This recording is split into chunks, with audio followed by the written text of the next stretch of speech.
Às vezes você tem situações em que um filho é muito safo e o outro é um pouco mais inocente. Às vezes você tem um filho que é muito mais velho do que outro e a família tem o receio que um filho acabe passando a perna no outro.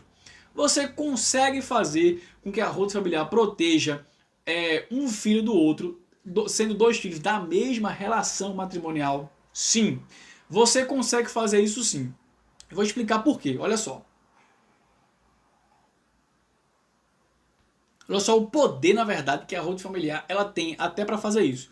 Quando você constitui um sistema de roda familiar, você faz com que comecem a incidir naquela estrutura patrimonial regras que antes não incidiam antes. Direitos patrimoniais que antes não existiam. Você faz com que determinadas normas que não se aplicavam àquela esfera patrimonial, determinadas leis que não se aplicavam àquele patrimônio, passem a se aplicar sobre aquele patrimônio. E por que isso acontece? Por uma razão muito simples. Antes, você tinha o patrimônio em nome de pessoa física. Então, iria incidir sobre aquele patrimônio regras que incidiam sobre o patrimônio de pessoas físicas. Agora, o patrimônio que existe é um patrimônio dentro da holding familiar, dentro do sistema de holding familiar, e o que a família tem são as cotas. Ou seja, começam a incidir leis que incidem na estrutura de família. E na estrutura de família não, desculpa. Na estrutura empresarial. E essas leis, elas são mais abrangentes, são mais permissivas, são mais maleáveis. Elas permitem que você possa fazer mais coisa com o seu patrimônio do que antes você podia fazer se aquele patrimônio tivesse no seu próprio nome. E uma dessas leis é a lei número 6.404 de 1976. Que lei é essa? Com certeza você já ouviu falar. Que é a lei das essenciais, que permite que você e seus filhos possam fazer, como eu disse agora, mais coisa com o patrimônio do que se ele estivesse no nome de vocês. Então, vamos continuando aqui. Qual é a primeira coisa que eu chamo a atenção que essa lei vai permitir que você faça? Um documento chamado Acordo de Sócios. Como assim Acordo de Sócios? Lembra, agora você tem uma empresa ou uma estrutura de talvez mais de uma empresa que detém aquele patrimônio e a família detém a pessoa jurídica ou as pessoas jurídicas. Vocês agora podem fazer um documento chamado Acordo de Sócios. E nesse documento vocês podem estabelecer muita coisa. Muita coisa. Lá vocês podem estabelecer, inclusive, as regras que vocês querem que aconteçam entre um filho e outro filho dentro daquela estrutura patrimonial.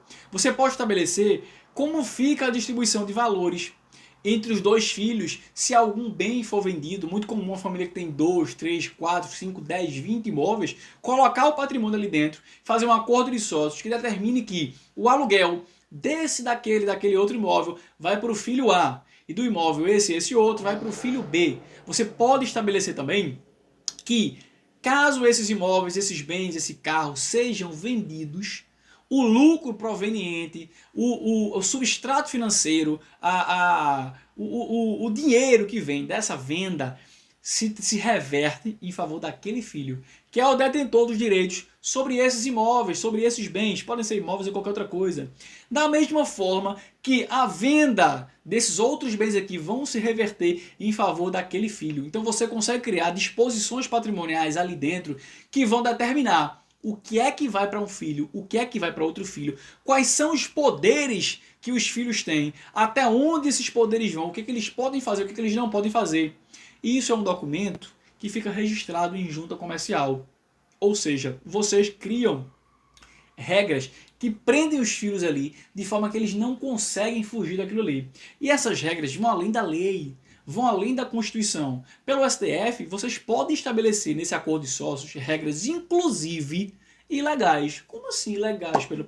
Eu posso criar regras que vão contra a lei? Você pode criar regras que vão contra a lei, mas você não pode colocar alguma regra, criar alguma regra que afaste uma disposição de ordem pública, como por exemplo um prazo prescricional.